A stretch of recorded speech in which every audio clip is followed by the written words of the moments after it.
SSC 2025 সালের পরীক্ষার্থীদেরকে স্বাগতম।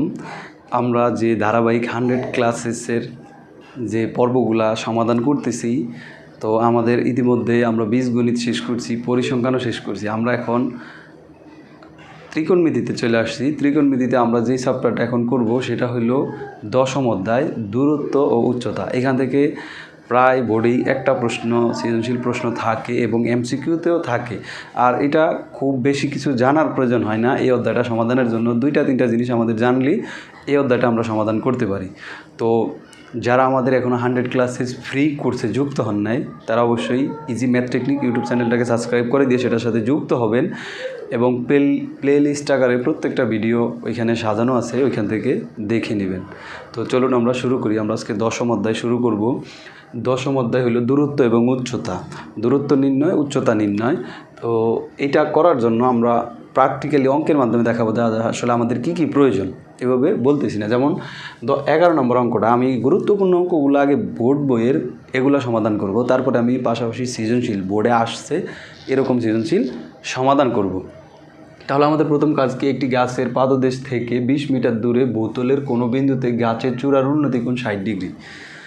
এখন প্রথমেই আসে উন্নতি কোণ এবং অবনতি কোণ। চলুন আমরা উন্নতি কোণ আর অবনতি কোণটা জানি আসি।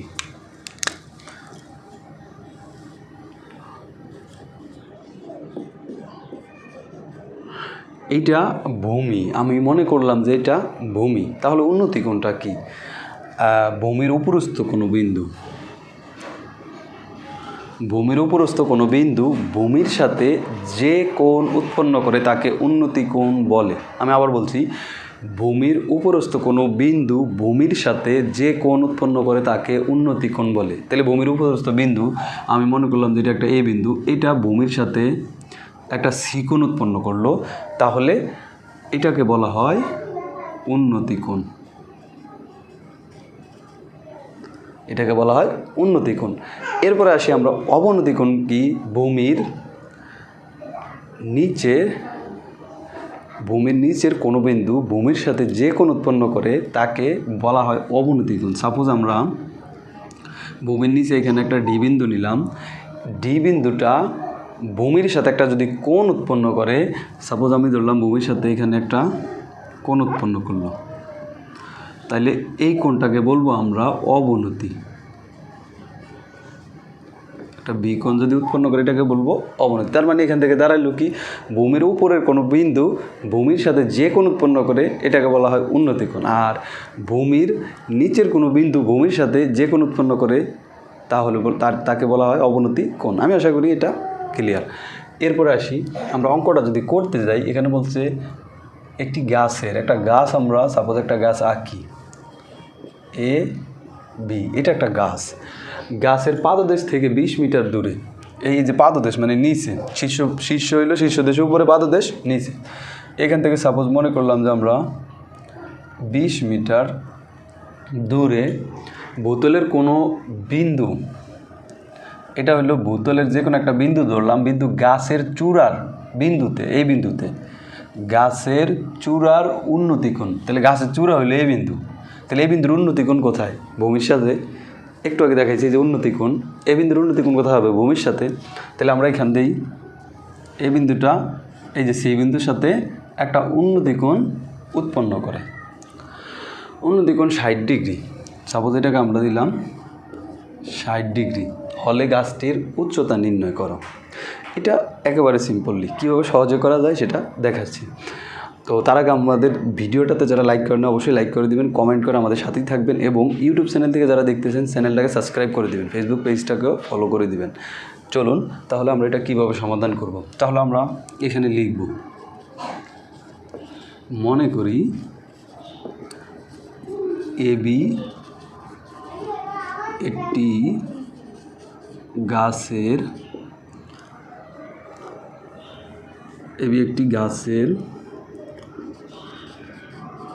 পাদদেশ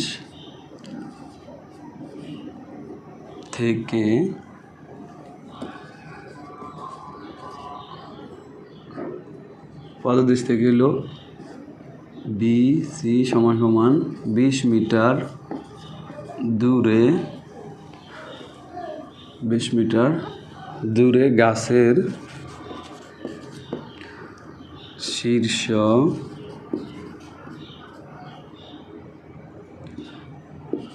এ বিন্দুর উন্নতি কোণ। তাহলে গাছের শীর্ষ এ বিন্দুর উন্নতি কোণটা হইল ACB = 60 ডিগ্রি। ঠিক আছে, ধরি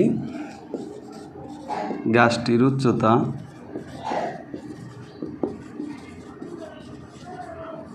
AB = H মিটার, যেহেতু মিটারে দেওয়া আছে। তাহলে এখন আমরা তার আগে একটু রিয়েলাইজ করে নিই, এগুলো যখন আমরা সমাধান করব এখানে আমরা থিটা কোণ ব্যবহার করব। যেহেতু আমাদের একটা বাহু দেওয়া আছে, আমরা পৃথক-রাশির যে উপপাদ্য শিখছিলাম সেখানে আমাদের দুইটা দেওয়া থাকতো, আমরা একটা বের করতাম। যেমন এখানে যদি এটাকে আমরা ভূমি ধরি, ভূমি দেওয়া আছে, যদি অতিভুজ দেওয়া থাকতো তাহলে আমরা লম্ব বা উচ্চতা একেবারে সহজে অতিভুজ স্কোয়ার সমান লম্ব স্কোয়ার যোগ ভূমি স্কোয়ার দিয়ে বের করতে পারতাম, কিন্তু এটা সেখানে করতে পারতেছি না। এটা আরও সহজে করা যায়। তার জন্য আমাদের যে মানগুলা এবং মানের অনুপাতগুলা এটা জানতে হবে। এটা জানার জন্য আমরা যদি এখানে একটু লিখি, এগুলা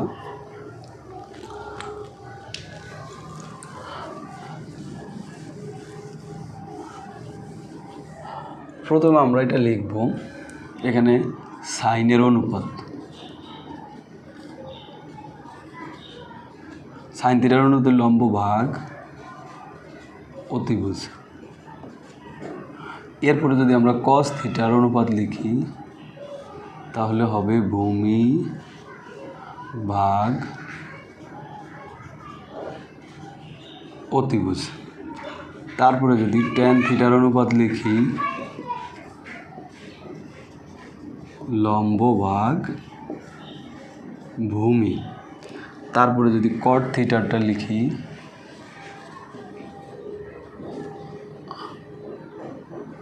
ভূমি ভাগ লম্ব। তারপরে যদি সেক থিটারটা লিখি তাহলে অতিভুজ ভাগ হলো ভূমি। তারপরে কোসেক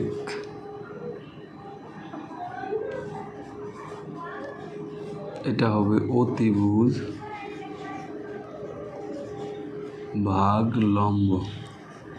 এই অনুপাতগুলো আমাকে পারতেই হবে, এটা পারতে হইলে এই অনুপাত আর হইলো ত্রিকোণমিতির যে 5টা কোণ আছে কোণের মান সেটাও দেখাইতেছি। তো sine theta, cos theta, tan theta, sec, cot, sec, cosec, এভাবে সিরিয়াল এটা মনে রাখতে হবে। Sine cos, tan cot, sec, cosec এটা সিরিয়ালে মনে না রাখলে হইব না। আর প্রথম রইল লম্ব ভাগ অতিভুজ। এখন এটাকে সংক্ষেপে মনে রাখার আরেকটা ফর্মুলা আছে, সেটা হলো লতে, অর্থাৎ লতে লম্ব। এই যে অতিভুজটাকে আমরা অ বলবো না, তি বলবো, মানে তিতে অতিভুজ, তাইলে একটু সহজ ফর্মেট আসে। যেমন আমি দেখাইতেছি, এটা আসে কি তাহলে, এটা হইলো তাহলে ভূতি হয়, এটা হইলো কি লবু, লতিভূতি লবু। তারপরে কি ভুল, এটা হয় কি ভুল, অঙ্ক করতে করা যাবে না, ভুল। আচ্ছা, এটা হইলো তিবু আর এটা হইলো তিল। এগুলা মনে রাখার একটা সহজ টেকনিক, লতিভূতি লবু ভুল তিবু তিল, তিনটা লতিভূতি লবু ভুল তিবু তিল। এটা আমি শিখছিলাম, আমি যখন ক্লাস 9-এ পড়ি তখন আমার শ্রদ্ধেয় গণিত শিক্ষক দিদারুল ইসলাম স্যার শিখাইছে, এখনও আমার মনে আছে।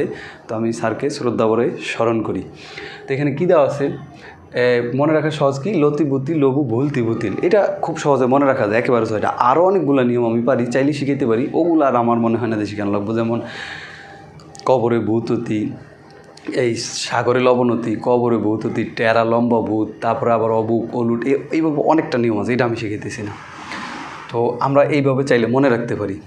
এরপরে আসি দ্বিতীয় ধাপে, আমাদের যে কাজটা করতে হবে, এখন আমাদের কোণের মানগুলা মনে রাখতে হবে। কোণের মানগুলা মনে রাখার জন্য পর্বটা লেন্দি হয়ে যাচ্ছে, তারপর আমি বইতে যেগুলো আছে মুখস্থ করে নিব, আমি পরবর্তী ভিডিওতে সংক্ষেপে দেখাই দেবো। এই পর্বে শুধু যেইটা লাগে এইটাই আমি বলবো। পরবর্তী ভিডিওতে আমি চেষ্টা করবো, এই পর্বে এগুলো দিছি, পরবর্তী ভিডিওতে আমি মানগুলো দেওয়ার চেষ্টা করবো। প্রত্যেকে কিন্তু কমেন্ট করে অবশ্যই জানাবেন।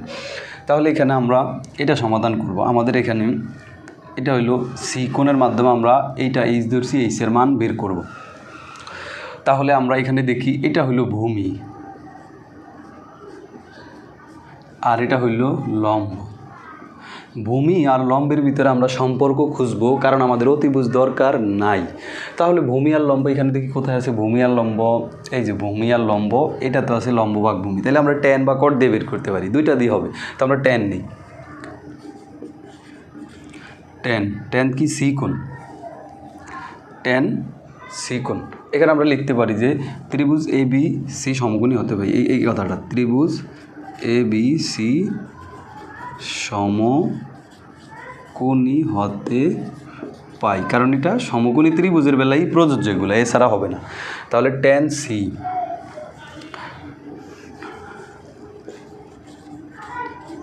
ট্যান থিটা সমান সমান হইল লম্ব ভাগ অতিভুজ। তাহলে আমরা এখানে লম্ব হইল এই লম্ব ভাগ ভূমি, লম্ব হইল এ বি আর ভূমি হইল বি সি, এটা হইলাম। তাহলে ট্যান সি, সি এর মান কত